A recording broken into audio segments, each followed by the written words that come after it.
लक्ष्मण रेखा। लक्ष्मण रेखा आप सभी जानते हैं, पर इसका असली नाम शायद पता होगा।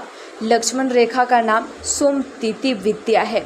यह भारत की प्राचीन विद्याओं में से जिसका अंतिम प्रयोग महाभारत युद्ध में हुआ था।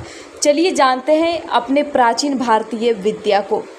सोमतीति विद्या लक्ष्मण रेखा। महर्षि श्रृंगी कहते हैं कि एक वेद मंत्र है, सोम ब्रह्मी वृतन रतः स्वाहा वेतु संभव ब्रहे वाचम प्रावणम अग्नम ब्रहे रेतः अवस्थि।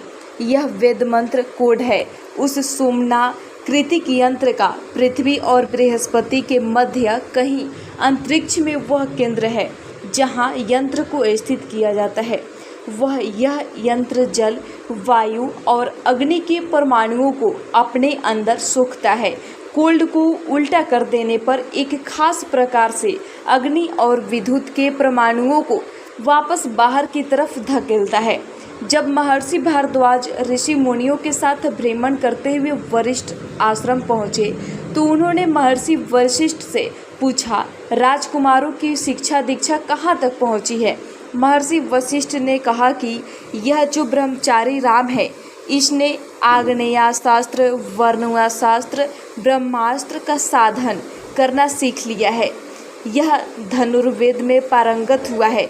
महर्षि विश्वामित्र के द्वारा यह जो ब्रह्मचारी लक्ष्मण है, यह एक दुर्लभ सोमतीति विद्या सीख रहा है। उस समय पृथ्वी पर 4 गुरुकुलों में यह विद्या सिखाई जाती थी।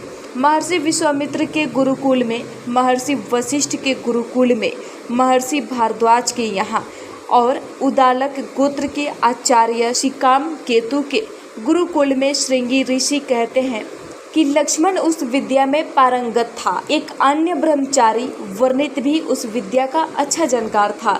सोमम ब्रह्मी वृतम रतः स्वाहा वेतु संभव ब्रह्मे वाचम प्रावणम अग्नम ब्रहे रेतः अवस्थि। इस मंत्र को सिद्ध करने से उस सोमनाकृतिक यंत्र में जिसने अग्नि के, वायु के, जल के परमाणु सोख लिए हैं, उन परमाणुओं के फोरमैन आकाशीय विद्युत मिलाकर उसका पात बनाया जाता है।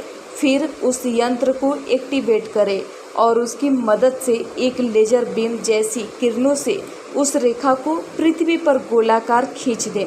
उसके अंदर जो भी रहेगा वह सुरक्षित रहेगा, लेकिन बाहर से अंदर अगर कोई ज़बरदस्ती प्रवेश करना चाहे तो उसी अग्नि और विद्युत का ऐसा झटका लगेगा कि वह वहीं राख बनकर उड़ जाएगा।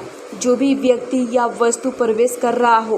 ब्रह्मचारी लक्ष्मण इस विद्या के इतने जानकार हो गए कि कालांतर में यह विद्या सोमतीति न कहकर लक्ष्मण रेखा कहलाई जाने लगी। महर्षि दधीची, महर्षि सांडिल्य भी इस विद्या को जानते थे। श्रृंगी ऋषि कहते हैं योगेश्वर भगवान श्री कृष्ण इस विद्या को जानने वाले अंतिम थे। उन्होंने कुरुक्षेत्र में धर्म युद्ध में मैदान के चारों तरफ यह रेखा खींच दी थी ताकि युद्ध में जितने भी भयंकर अस्त्र शस्त्र चले, उनकी अग्नि, उनका ताप युद्ध क्षेत्र से बाहर जाकर दूसरे प्राणियों को संतप्त न करे। मुगलों द्वारा करोड़ों करोड़ों ग्रंथों के जलाए जाने पर और अंग्रेजों द्वारा महत्वपूर्ण ग्रंथों को लूट लूट कर ले जाने के कारण कितनी ही अद्भुत विद्याएं हैं जो हमारे यशस्वी पूर्वजों ने खोजी थी, लुप्त हो गई। जो बचा है उसे संभालने में प्रखर बुद्धि के युवाओं को जुट जाना चाहिए। परमेश्वर सद्बुद्धि दे हम सबको। जय श्री राम।